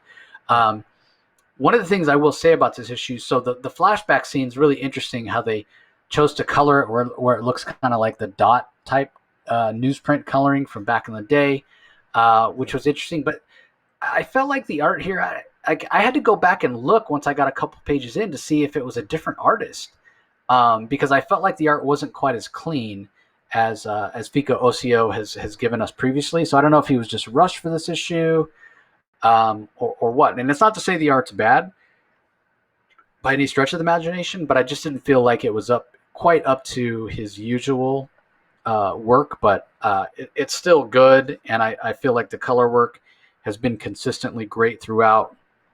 The work by Rico Renzi is fantastic, and it's little details that really work for me. I don't know, you may not have noticed, Rocky, but in the first couple of pages, when Shiloh Norman, has been kind of pulled out of the sort of pickle he was in with Never Free and being trapped on the island and not having access to his all his technology, and Oberon sort of rescued him, and he's laying on this table. If you notice, anytime they show the soles of his feet or the palms of his hands, how it's lighter in color, like African Americans typically are on the soles of their feet and the palms of their hands, like that's great. Like I noticed that because that's accurate. That's realistic coloring. So hats off to Rico Renzi for doing a great job and keeping that consistency, because like I said, the art, and maybe it was just a fact that they did want the flashback scenes to look differently. Yeah. The flashback scenes, what I love about them is that it actually feels like an off-white colored comic book page. Yep. Like that's what I love about it. It's like if you picked up a comic book in the if I still owned a comic, if I look at a comic that I have from the 60s or 70s and it's got off-white pages, it's going to look like these pages. And it really contributes to the feel of the narrative, and it really enhances it. The only thing that's missing on my digital screen right now is that smell of that comic. Yeah, exactly. But I do feel like the pages where it's in the present time, I don't know, it just didn't feel as clean as what we normally get from Fico Ocio. But maybe that was, like I said, a product of him being a little bit rushed, or maybe the fact that he was using a little bit of a different style for the flashback pages bled over into the pages of the current time. But it's a small nitpick. The art's still fantastic. But yeah, this isn't necessarily as much of an action-packed issue because the series has been pretty action-packed so far. But I still really enjoyed this, and especially that main cover where it's all in black and white except for Oberon and Mr. Miracle himself, which sort of is a hint to what we get inside, right? That we get some story that's told in the modern times, but the majority of the issue is flashback. Just a gorgeous, gorgeous cover. It's absolutely fantastic. So, all right. Up next, we have Wonder Girl number 3. This one's written and drawn by Joelle Jones. The colors are by, let me get to the credits. I think they're by Jordi Belair. Yes, they're by Jordi Belair. Clayton Cowles on letters. Adriana Melo also helps out with the line work. I don't know what to say about Wonder Girl. It's the first issue I felt was such an improvement on the Wonder Girl issues we got in Future State, which I really didn't enjoy. But I felt like the second issue was a step back, and I feel like this is another step back. I don't see sort of a consistent like story or plot thread. I don't know what's going on, and it's not even necessarily that it's confusing, but I just feel like we're not being given information we need to get. It's not that we're getting a bunch of stuff and it doesn't make sense. We're just not getting like necessary information. I have absolutely no idea what's going on. Eros shows up in this one. Why? Okay, there was a plane crash. Okay, I know the plane was going down at the end of the last issue, and now apparently it crashed. Where's the only people we see come out of the plane crash are Zhao and Yara Flor. Yeah. Did anyone else die? Do they care? Did they go try to help anybody else out from this plane full of people? I don't know. This is just not working for me. And even the line work from Joelle Jones, I've seen her do so much better. This art feels so static, and the line weights are so heavy, and it feels so heavy-handed, and it's not what I'm used to from Joelle Jones. So I'm not sure what to think of this, but this is, again, not a book that's making me want to read more. I talked last issue about how Yara Flor's characterization on the plane made her really unlikable. There's nothing overt that's unlikable about her here, but there's also nothing to kind of draw me in and make me care about her as a character. So, it's going to be really difficult for me to sort of summon the motivation to read issue 4. This is just missing me. And again, it's probably just me, but I did not enjoy this issue at all. So I don't know. What were your thoughts? What were your thoughts, Rocky? Well, first of all, I actually thought at one point, didn't Adriana Melo do some of this art? I thought some of this looks like Adriana Melo. Yeah. I think I mentioned that. Yeah. Yeah, because I thought it's really sloppy. I don't. It's Adriana Melo's art. I think is very disappointing. I don't like how they drew Artemis on here either. Artistically, I just this narratively this is really messy, and I'm very disappointed myself with this. And I should just back up a bit here. Like basically what's happened. We know that the plane has crashed. We got 3 tribes of Amazons looking to capture Yara Flor, and all these because Yara Flor apparently is a very special. She's special. She's come into. Was supposedly there's some reason for some reason all the tribes of the Amazons all wanted to keep it a secret, or they didn't want Yara to come into her own and access this power of. And now she has. In previous issues, there was this sea creature that gave her Bella, her fancy little magic lasso, whatever they call it there. And now she's, she was attacked. The plane crashed because on the plane, for some stupid reason, i.e. bad writing, I hate to say it, an Amazon decided to attack her on an airplane. So the airplane crashes, and like you said, apparently they're the only ones on who get off the plane. Eros then shows up out of nowhere, accidentally pricks himself with the arrow, the first person he sees is Yara. So Eros, the god of love, is in love with Yara, and then he ends up shooting Yara with the arrows, and so Yara feels, I guess, arguably kind of love for him, but she also kisses her boyfriend Zhao, what's his name? Zhao? Yeah, Zhao. I think that's how you say it. Yeah, but even that, I mean, Joe's a creepy. He's a creepy boyfriend. I mean, what kind of a guy? How many guys that she meets him in Brazil, and then he follows her around like a stage 5 clinger, and she's not worried about it. I mean, she's just creepy, and he's gonna hop on a plane, and I mean, a guy you just met's gonna hop on a plane to fly you back because she was attacked and because of her experience in Brazil. The whole thing just seems off.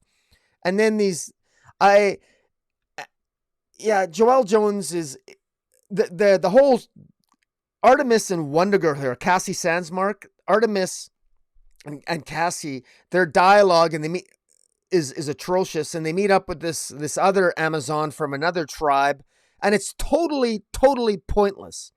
I mean, they're fighting again, and now they fought last issue. Now they're fighting again, and they know they're supposed to look for Yara. I mean, why? This is useless dialogue. Like this, we learn nothing of substance. This is just pointless dialogue. I think it's meant to be, funny and jovial, and it's meant to be. I don't know. It just doesn't work. I agree with you artistically. This is kind of a turnoff as well. It's just, this isn't working for me, and I don't understand. Eros at the end there ends up, she gets shot in the air, gets shot, and she feels a little funny, and then she sees the fairy creature that we saw in Future State, and I forget the fairy creature's name, and this just doesn't work. It doesn't work, and Eros ends up pulling Yara with him, and ultimately he ends up with at Hera, the goddess Hera, who is Zeus's wife. Who, yeah, I don't know. Like this entire issue was it was a mess, and I hate to say that. And honestly, I mean, Joelle Jones, her Catwoman run started off okay, and it quickly ballooned into a disorganized, decompressed, messy narrative as well. This is actually worse than anything she's did on Catwoman, this particular issue. I really hope this improves. This doesn't appear to be going anywhere. At least at the end here, Yara finally is in front of the goddess Hera, and we were led to believe early on that the goddess Hera wanted her dead. So it's interesting. What is Hera's agenda here? Why are the Amazons looking for her? That's the big question. But this issue is just so badly put together that I'm actually wondering. I actually forgot. I mean, the interest that I had in the first few issues, it's quickly dissipating here because of these terribly unnecessary scenes. There are way too many characters here.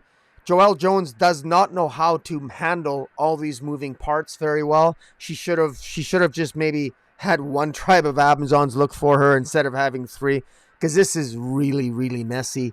And I got to tell you, this is about Wonder Girl. We are to throw in Artemis, and then the other Wonder Girl, Cassie Sandsmark, and then the 3rd tribe of Amazons. Not to mention, we're going to have Queen Nubia. We got the goddess Hera. There's just too many parts here, and I fear that Joelle Jones, I mean, I love her art, and I loved her Lady Killer. I loved her Lady Killer, but with Lady Killer, she was dealing with one character and generally not a lot, and she could just focus on a good cohesive narrative with one character that was just a lot of fun. This story, I think, has so many moving parts, and I fear that Joelle Jones, I really hope that she can pull this narrative together. I mean, this is only one issue, and, I think the art was sloppy, and, and I'll give this issue a pass, but we could literally skip this issue. All you need is the last page on this issue. They get out of the plane, she gets kidnapped by Eros, and now she's in front of Hera. That's all that really happened here. The rest we could have just forgotten about, because we learned absolutely nothing. The scene between Artemis and Cassie sounds a complete waste of time, because they had already met in the previous issues. We didn't need to hear it. We didn't need anything from them. Astonishing, absolutely astonishing. But it's a miss for me. Yeah, it's unfortunate. There are a few moments here or there that are are good, and we know Joelle Jones is talented, but I don't know. I mean, I felt like maybe it was just me because I haven't been a fan of the Yara Flor character, but yeah, bit of a mess. All right, on to the last book we're going to talk about in part one, because we are splitting this up into two parts because there are so many books this week. But it's Superman number 78, number 1 of 6 from writer Robert Venditti. We have art from Wilfredo Torres. Colors are by Jordi Belair. Letters by Dave Lamphere. And for those not familiar, so this is a digital first series, and it's basically the continuation of Superman in terms of, you know, Superman the movie from the original creator or director Richard Donner, who directed all of number 1 and most of number 2, which were sort of filmed simultaneously, and it really was, you know, part 1, part 2, and then supposedly he was signed on for a third movie where he was going to explore Brainiac as the villain, but there was a falling out, and he didn't end up finishing the second movie, and then obviously never did the third movie, wasn't involved with it. So this is sort of Robert Venditti's imagining of maybe what Donner had planned. Now, Robert Venditti, this is his, when you talk about who his Superman is, it's very much the Christopher Reeve version. Like, you know, he's just of that generation, much like myself. Like, when I picture live action Superman, the actor I picture in my head, or what I picture in my head, is Christopher Reeve. Even though I think Henry Cavill has done a great job with the material he's been given, and I'd love to see him be given a good Superman script written by somebody like Robert Venditti or Tom Taylor. That's not actually what's happened. He's been given garbage to work with, in my opinion, by Goyer and Zack Snyder. But be that as it may, because of that, or you know, in spite of that, however you want to look at it, Cavill is not, even though, again, I'd love to see him reprise the role, he's just not who I picture when I picture a live-action Superman. I picture Christopher Reeve. I will say in this first issue that Wilfredo Torres does a good job of capturing kind of the feel and the air of that movie, and even more so than that, Robert Venditti does a great job in the tone, the dialogue, Jordi Belair with the colors. This feels like we're inhabiting that movie universe, that Christopher Reeve Superman movie universe, and being introduced to Brainiac and the way Superman fights Brainiac, and ultimately how the issue ends. This feels like what Superman 3 should have been. And that's not to say that I dislike Superman 3. I think Superman 4 is pretty atrocious. I think 3 with Richard Pryor, a little bit of its time with the whole oil thing and the Dark Superman and whatnot in the late 80s, but it was fun for what it was. I mean, Richard Pryor was a huge movie star at that time, but I much rather would have had this with Richard Donner helming it and getting this version of Brainiac. So, you know, it's great. It's sort of a trip down memory lane. No pun intended, with the Margot Kidder version of Lois Lane, you know, Jimmy Olsen, Perry White, you know, all those movie versions from, again, my favorite version of Superman. I mean, going to see this in the theaters as a kid, I think I was like 4 years old. And yeah, it's part of the reason Superman's my favorite character. It's one of my earliest memories as a kid, going to check this out. And I'm just glad that it exists. I'm glad that Robert Venditti's the one writing it. I can't wait to see how it all plays out. And in a perfect world, DC, Warner Brothers would decide that this series sold well enough and it's a good enough idea from Robert Venditti's script to make this Superman movie with Henry Cavill as Superman, and tell Robert Venditti's story with you know, of finally a live action version of Brainiac 5, instead of doing the Superman movie where we again get Lex Luthor. You know, enough with Lex Luthor. He's becoming like the Joker at this point.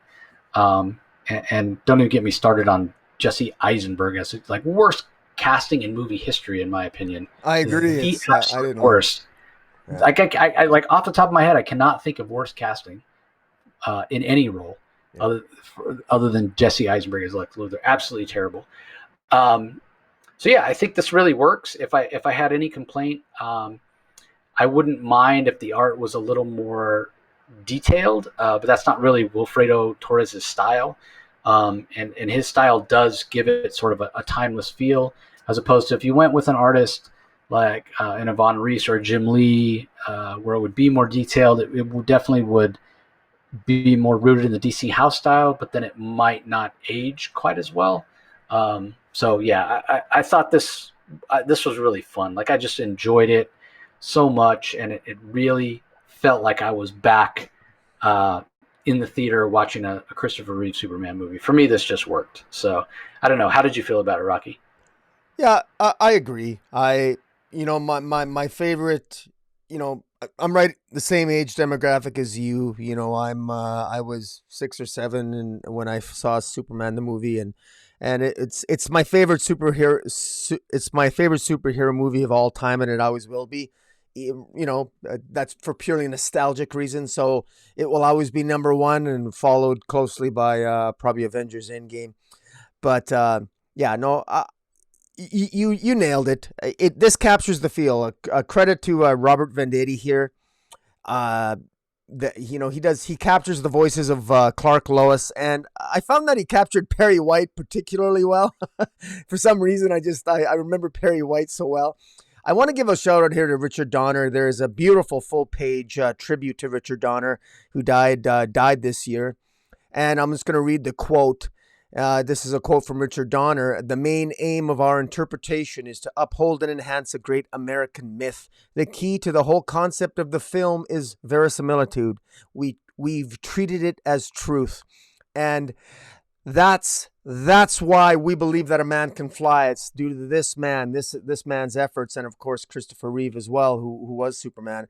And it's kind of the end. It's the end of an era, but it's what a fantastic place to put that tribute to Richard Donner, and to read that quote as you get into this, especially for myself and old, I guess you could call us, we're old timers. Maybe it really prepared me for this, and then seeing Marlon Brando as Joelle there, and with Laura, and the same quotes, and it just start, it's just great.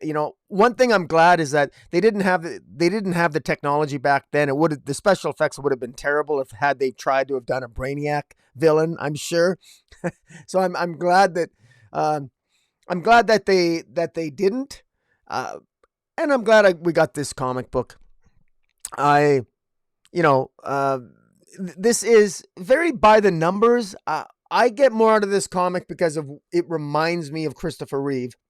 It reminds me of Margaret Kidder, and I had a crush on Margaret Kidder when I was a kid, and I just love the feel of this. The plot here is not sophisticated, but I enjoy the Easter eggs. People will note we got Schuster's station is destroyed by Brainiac. Of course, Joe Shuster being one of the creators of Superman.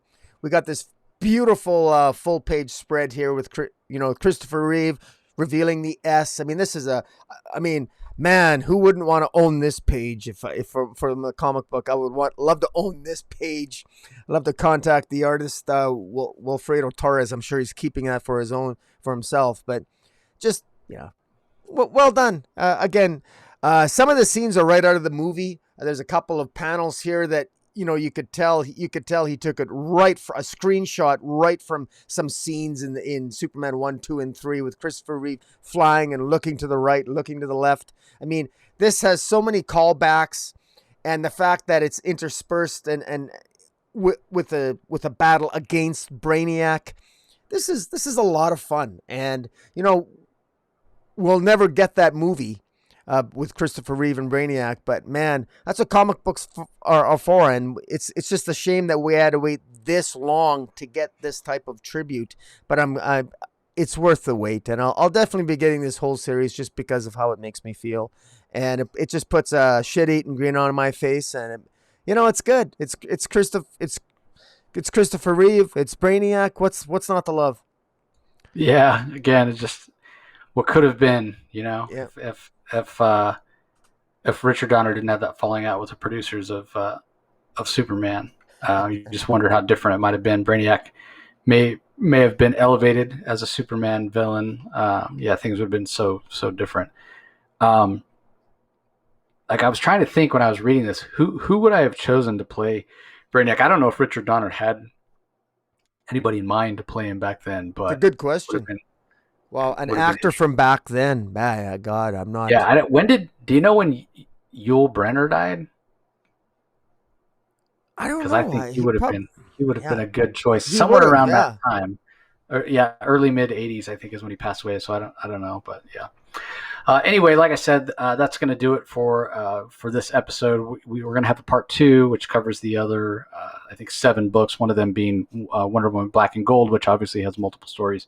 So we'll end up with another episode, probably just as long as this one, talking about the rest of the books. We have Icon and Rocket number 2. We have Superman, Son of Kal-El number 2, which is a really interesting issue. We have Robin number 5. We have the latest issue of Detective Comics, latest issue of Wonder Woman. So there's still plenty to talk about in the second half, so be sure you come back and join us for that. As far as upcoming episodes, I've been so busy wrapping up loose ends with the auction and just with the day job that I really haven't had time to do a lot of other episodes. But what I have been doing is a lot of interviews lately for a lot of creator-owned books, so I hope you guys are all paying attention to those. I only bring books to you that I myself am backing or am really interested in. So again, I highly encourage you to go and check those out, especially the current campaign going for Area 51, the Helix Project number 3. Trevor's getting pretty worried that it's not going to fund, and I really want to see him succeed and get this first comic series. Definitely back that book up. I'm a little behind. I want to put out a review for number 2, and that's what I'll have coming up. And I definitely encourage people to pick it up as well. So. He'll make it. He'll make it. Yeah, it's a great story, and the art is fantastic. It's definitely kind of a notch above most creator-owned books, especially when you talk about somebody's first series as a comic creator. So be sure and go and check that out. So that's going to do it for this episode, everybody. Don't forget, if you're listening to this audio only, head over to YouTube, give Rocky a like for the video. Be sure you're subscribed to Comic Boom channel. Ring that notification bell so you get notified whenever he has new content coming up. Conversely, if you are watching us on YouTube, we really appreciate you joining us. If you want to listen to just the audio versions, because New Comics Wednesday and those interviews I was just talking about are only on the audio only version of the Comic Source, just go and subscribe on whatever your favorite podcast platform is, whether it's Spotify, Apple Podcasts, Google Podcasts, iTunes, iHeartRadio, whatever it is, we're everywhere. Or you can just go to your podcast app on your smart device and search for the Comic Source and find us and subscribe, so you're sure not to miss anything. So as always, Rocky and I appreciate the support and for you guys joining us.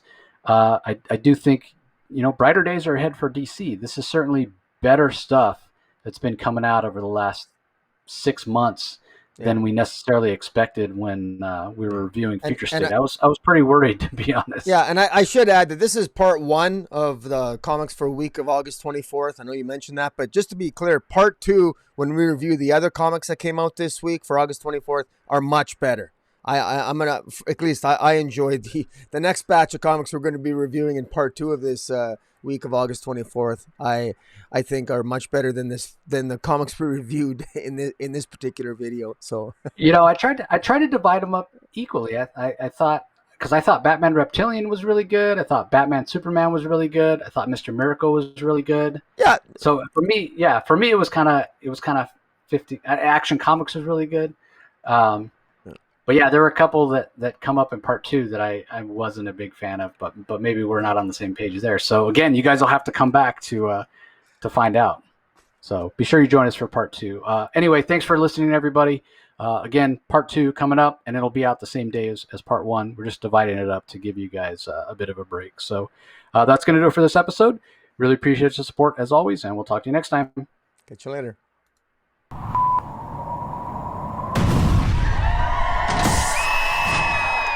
Mm-hmm.